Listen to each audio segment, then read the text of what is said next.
Bismillahirrahmanirrahim. Assalamualaikum warahmatullahi wabarakatuh. Sebelumnya perkenalkan, nama saya Mansur. Di sini saya dari lokal A, angkatan tahun 2018, akan membahas mengenai tentang keberagaman agama dan kebebasan hati nurani di negara-negara Arab menghadapi globalisasi dan migrasi. Di dalam keberagaman agama dan kebebasan hati nurani ini, di sebuah negara-negara Arab menghadapi globalisasi dan migrasi, itu ada 4 komponen yang harus kita ketahui. Yang pertama yaitu ada status tradisional non-muslim. Kedua, hak dan kewajiban beragama muslim. Ketiga, status non-muslim yang tidak memiliki ahli kitab. Dan yang keempat yaitu arus migrasi, keragaman agama, dan tantangan baru. Sebelum kita melanjutkan ke pembahasan yang akan kita bahas pada hari ini, terlebih dahulu kita akan membahas mengenai tentang apa itu globalisasi. Perlu kawan-kawan ketahui bersama bahwasanya globalisasi telah membuat pengelolaan keberagaman budaya dan agama menjadi lebih kompleks. Masyarakat kontemporer. Padahal globalisasi berupaya menjamin pergerakan bebas dari 2 faktor, yakni produksi barang dan modal. Membatasi pergerakan bebas faktor orang ketiga kecuali jika mereka sangat diperlukan untuk memaksimalkan keuntungan. Meskipun demikian, migrasi massal tidak dapat diblokir atau dihilangkan karena banyak alasan lain, seperti misalnya krisis ekonomi, perang, perubahan iklim, epidemi, dan ekologi berencana lainnya. Dalam banyak kasus, kemajuan ilmu pengetahuan dan teknologi tidak dapat mencegah banyak hal fenomena tersebut. Sebaliknya, dari waktu ke waktu, mereka menimbulkan efek merusaknya sendiri. Kemudian, dalam strategi keamanan negara bangsa, kebijakan internasional yang didorong oleh hak asasi manusia atau rasisme atau xenofobia semuanya gagal menghentikan migrasi. Ketakutan, keputusasaan, dan kesengsaraan mendorong jutaan orang dari tanah air mereka, mempertaruhkan hidup mereka dengan harapan berlindung di tanah yang mereka bisa nikmati hidup yang lebih baik. Perkembangan ini yang seringkali tidak diinginkan, tidak terduga, dan tidak terkendali. Mengganggu masyarakat tempat, para migran pindah. Masyarakat ini menjadi semakin kosmopolitan. Orang yang berbeda asal-usul, bahasa, tradisi, agama, budaya, dan narasi dikutuk untuk hidup lebih atau kurang bersama, berbaur di ruang publik atau di tempat tinggal dan kegiatan bersama, atau sebagai alternatif. Dalam komunitas terpisah yang tertutup bagi orang lain, melindungi gaya hidup, model budaya, dan ruang eksklusif. Masyarakat Muslim juga menghadapi tantangan baru dalam keragaman budaya dan agama.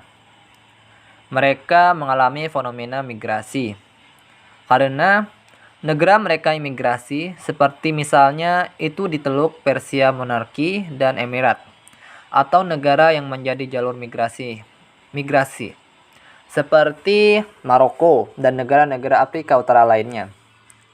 Menghadapi tantangan ini menjadi semakin mendesak karena efek faktor globalisasi lainnya seperti teknologi komunikasi baru yang melintasi semua batas dan mendorong perpindahan agama yang belum pernah terjadi sebelumnya. Baik, kita langsung masuk ke pembahasan inti kita. Yang pertama ada status tradisional non-muslim. Nah, dalam status tradisional muslim di sini dijelaskan bahwasanya di awal Islam dan munculnya komunitas pertama Madinah yang dipimpin oleh Nabi Muhammad SAW, masyarakat Muslim memiliki agama minoritas. Mereka mencoba mengatur hubungan dengan mereka minoritas dengan cara yang bergantian dan pada saat yang sama damai dan menolak hidup berdampingan. Hubungan dialog dan ketidakpercayaan, pengakuan dan diskriminasi, serta toleransi dan penganiayaan. Islam muncul dalam konteks di mana persoalan kebebasan hati nurani bergantung, seperti yang selalu dan sering terjadi saat ini. Pertama-tama pada sosial ekonomi dan masalah politik. Dan kedua, tantangan konfrontasi antara berbagai komunitas agama dan di dalam masing-masing masyarakat. Terkadang, kebutuhan akan toleransi dan keterbukaan yang diunggulkan oleh pihak lain. Saat takut akan lainnya, intoleransi dan penutupan menang. Semua sikap ini menyebabkan serangan terburuk terhadap kebebasan hati nurani, termasuk inkuisisi, penganiayaan atau pemusnahan orang kafir dan bid'ah. Kemudian, teks Al-Quran secara bertahap dibentuk antara 610 dan 632, mencerminkan akan inti intoleransi dan panggilan untuk melawan orang-orang kafir dan bid'ah.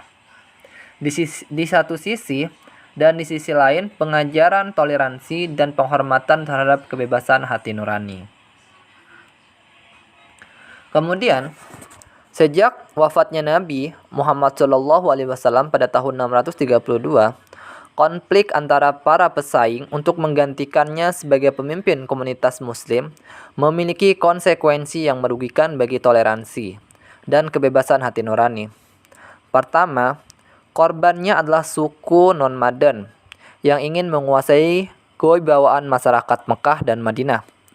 Mereka menolak untuk mengakui otoritas khalifah pertama, yakni Abu Bakar, yaitu pada tahun 632 sampai 634, dan dianggap murtad. Karena itu, penerus Nabi pun tak segan-segan melembagakan modal hukum sebagai tindak pidana. Seorang muslim tidak bisa menolak. Mereka yang melakukannya secara terbuka akan dikutuk sampai hukuman mati. Umat Islam telah melupakan asal-muasal politik aturan ini, yaitu kekuasaan politik telah digunakan dan disalahgunakan selama berabad-abad. Di bawah ranah Khalifah Abu Bakar As-Siddiq radhiyallahu anhu, suku non-Madan dari Arab dipaksa untuk bertransformasi praktik tradisional penyerbuan ke pertarungan di jalan Tuhan melawan negara-negara tetangga untuk menyebarkan Islam dan menyerahkan pada otoritas khalifah. Di satu sisi, ada yang menganggap perselisihan sebagai bid'ah dan kemurtadan, di mana mereka menerapkan sanksi terburuk. Dan di sisi lain, ada yang membenarkan perang penaklukan atau melawan musuh apapun, internal maupun eksternal, sebagai pertarungan di jalan Tuhan. Kemudian kita masuk ke status non-muslim yang tidak memiliki ahli kitab. Nah, di dalam status ini dijelaskan bahwasanya dalam Islam tidak ada otoritas agama yang bertindak sebagai perantara antara mukmin dan Tuhan. Seorang muslim tidak diwajibkan untuk mempertanggungjawabkan apa yang dia lakukan di bidang keagamaan. Tak seorang pun dapat dicurigai tidak percaya jika dia telah menyaksikan kebenaran ganda tentang keunikan Tuhan dan peran kenabian Muhammad SAW. Dan ini juga berlaku ketika orang beriman tidak mematuhi aturan ibadah atau mematuhi doktrin dan aturan ritual lainnya. Muslim dari semua keyakinan di semua masyarakat mengklaim hak ini setiap kali mereka didiskriminasi atau dianiaya oleh muslim lain yang mengambil keuntungan dari mereka, hegemoni, dan ingin memaksakan dominasi mereka atas nama Tuhan menggunakan metode insukuensi. Padahal, karena keterlibatan antara kekuatan politik dan teolog yang sudah mampu untuk melegitimasi kekuasaan melalui agama, umat Islam mungkin menjadi korban dari banyak pelanggaran kebebasan hati nurani. Itu terjadi saat ini seperti di masa lalu.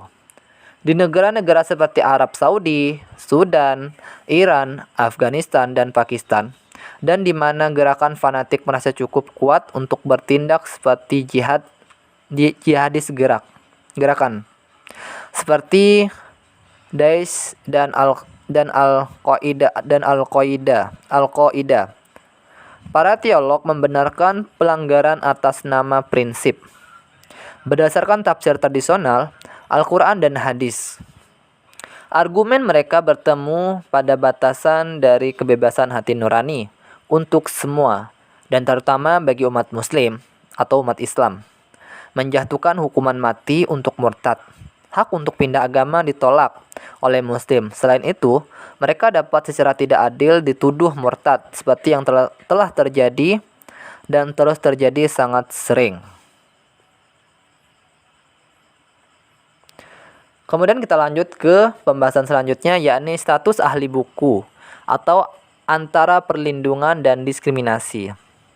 Di sini dijelaskan bahwasanya menurut ajaran Al-Quran dan tradisi suci, otoritas Muslim seharusnya tidak ikut campur dengan kepercayaan ahli kitab, khususnya Yahudi, Kristen. Mereka memiliki status dan hak yang sama dengan orang Kristen dan Yahudi khususnya, memiliki hak untuk mempertahankan keyakinan mereka, merayakan hari raya keagamaan, dan mempertahankannya lembaga pengadilan dan perwakilan otoritas mereka. Mereka tidak dianggap murtad atau sesat, meskipun toleransi relatif yang menjamin status zimmi atau dilindungi bagi rakyat. Status ini segera menjadi identik dengan diskriminasi. Beberapa praktek ritual dilarang di beberapa keadaan. Tempat ibadah mereka tidak boleh lebih tinggi dari masjid. Pemujaannya dilarang. Beberapa teolog berpendapat bahwa diskriminasi dalam masalah perpajakan merupakan bentuk penghinaan untuk ahli kitab. Cara untuk mengingatkan mereka tentang status mereka yang lebih rendah, di bawah Kekaisaran Ottoman, para sultan melarang zimmi memakai warna tertentu yang hanya diperuntukkan bagi umat Islam dan memaksakan kewajiban untuk memakai tanda khusus yang mengidentifikasi mereka.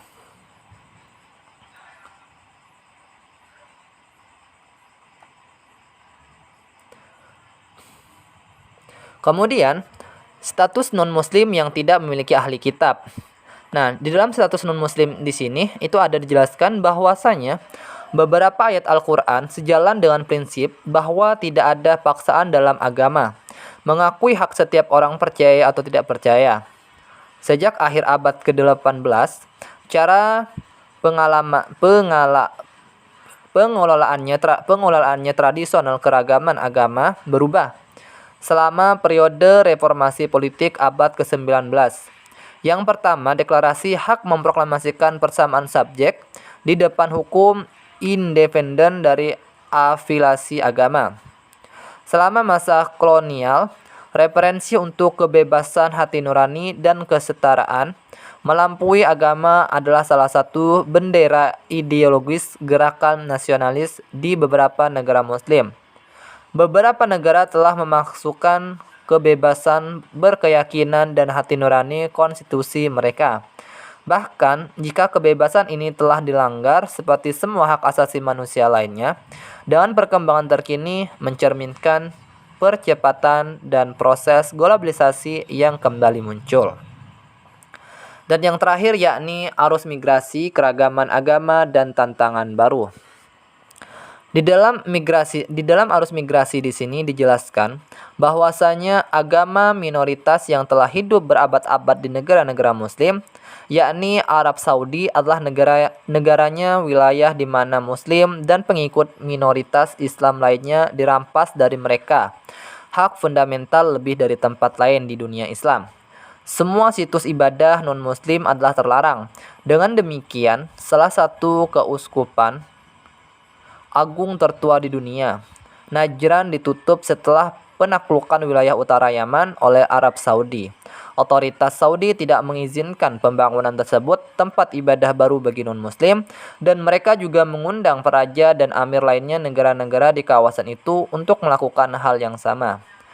Dan oleh sebab itu, di Oman, meskipun ada kebijakan toleransi yang bertentangan dengan sebagian besar negara Arab, masalah itu komposisi agama penduduk adalah hal yang tabu. Yumkin hadza faqat penjelasan saya mengenai tentang materi pada hari ini. Selebihnya mohon maaf atas kekurangan dan kehilapan apabila terdapat kesalahan dalam penyampaian materi saya pada hari ini. Akhirul kalam, Assalamualaikum warahmatullahi wabarakatuh.